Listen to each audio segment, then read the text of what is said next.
Hey, welcome back to the channel. Well, the PTR for Season 4 is now over with, and we've got another 5 weeks of Season 3, so what should we do? I can tell you that I'm not going back to Season 3 before Season 4 comes out, and I don't envy the people who stream Diablo 4 and have to go back to it. But let's talk about the PTR and all the changes coming to Diablo 4. I wanted to wait until the end of the PTR to make these videos, to let everything marinate and not just overreact with a first impressions video day 1 or 2 of the PTR. Specifically in this video, I'll be talking about the new Helltides, or Helltide Reborn as Blizzard calls it. Now, Helltides is an event in the game that has been under a lot of criticism for the entirety of Diablo 4. At first it was only accessible at a certain time for an hour, and then it wouldn't be accessible for another 75 minutes, so you kinda had to plan ahead on when to play the game so that you could get Forgotten Souls and Fiend Roses, since that was like the only way to get them. I remember setting timers on my watch just so I could stop what I was doing to go run Helltides. Pretty ridiculous, right?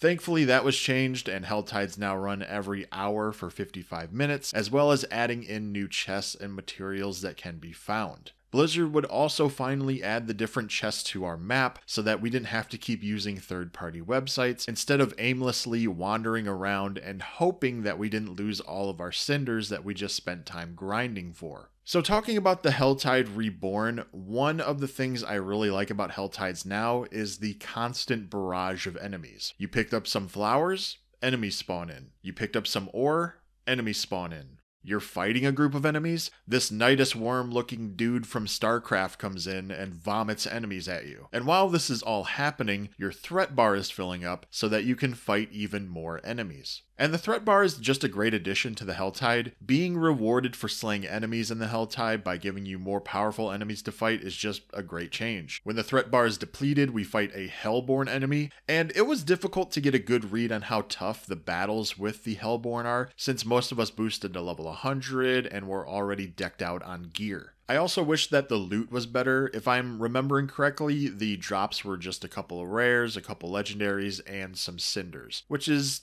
kind of meh.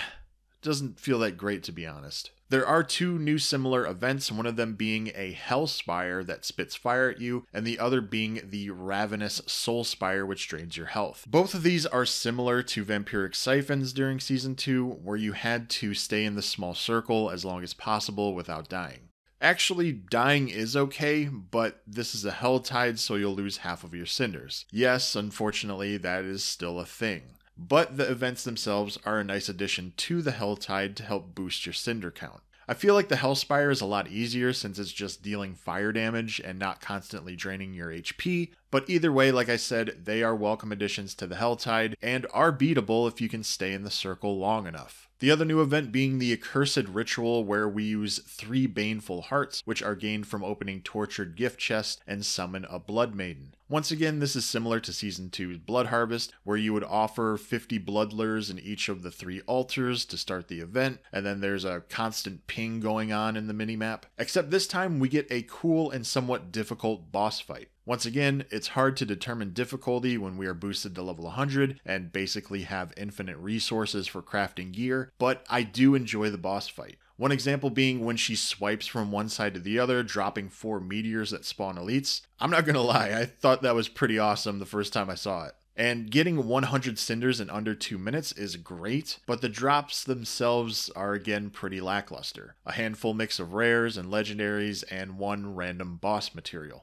One thing that is really cool is that if you're fighting the Blood Maiden and time runs out, the fight continues until she is slain, which, if that is intended by Blizzard, that is a great addition. One of the worst feelings about Helltides is running out of time just as your character is opening a living steel chest and seeing those 300 or so cinders just disappear. The baneful hearts seem to stay after the Helltide has passed, at least that was the case in the PTR, and hopefully it will continue to be that way. The cinders appear to have a larger radius for automatically picking them up. I don't have the exact numbers, but it was definitely noticeable that I was grabbing cinders from a further distance instead of having to walk right on top of them. I'm still hoping one day that consumables, or at the very least aberrant cinders, are treated like the points are in the Gauntlet, where they're just absorbed by the character, no matter how far away they are from where they drop.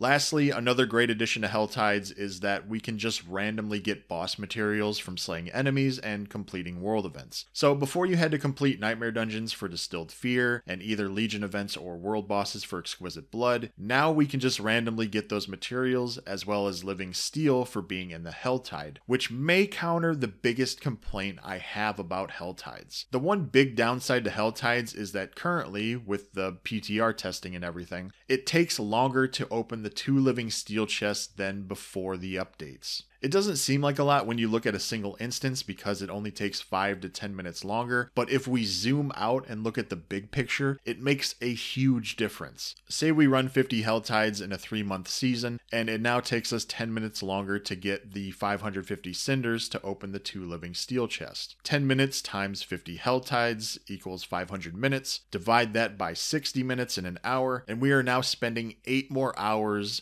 just opening these Living Steel chests. And I know that you can get all these different boss materials, Distilled Fear, Exquisite Blood, random Living Steel dropping. There's all these cool new events going on, but at the end of the day, Helltides isn't the end game. It is used as a way for players to get to the end game. So I still want to spend less time in Helltides gaining all of these materials because I want to go and do the end game that uses these materials. And then there's some of the same issues as before. Dying to random meteors just feels bad, but really it only feels bad because we lose half of our Cinders in the Helltide. Blizzard should just go full blood harvest like in Season 2 by not having you lose Cinders from dying and also not losing Cinders after the Helltide is complete. Now, talking about the downside to Helltides, there are some new data mine consumables that can solve this issue depending on how frequently we can access them. So when Season 4 actually starts and we have the typical seasonal theme with seasonal quests, there seems to be a new consumable called Profane Mindcage, which reads,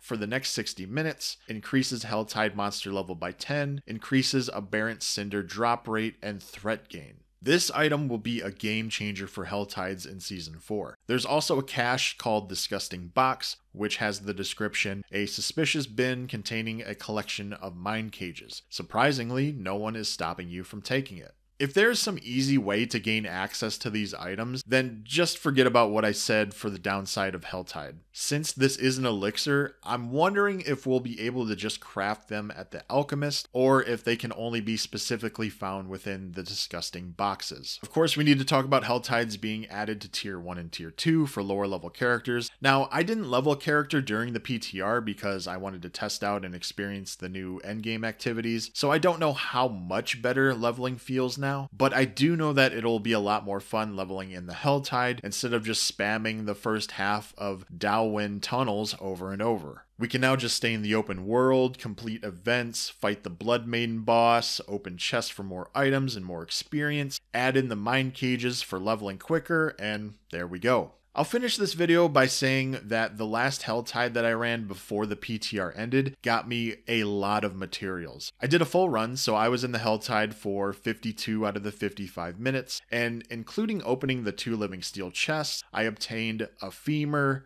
Trembling Hand, 16 Living Steel, 8 Distilled Fear, and 11 Exquisite Blood. All of that from one Helltide. Compare that to a normal Helltide where I would have just gotten 20 Living Steel across 2 characters and we'll say 20 to 30 minutes. This is a huge difference. Now, I don't know how consistent getting that many materials will be when Season 4 comes out. We don't know what changes Blizzard is going to make to the Helltides, but this looks like one of the best changes that we've seen so far in Diablo 4. In the end, Helltide 2.0, good. Thanks for watching. I appreciate the support. I'm going to have some other review videos coming soon-ish, hopefully. But other than that, have a great day, and I'll talk to you soon.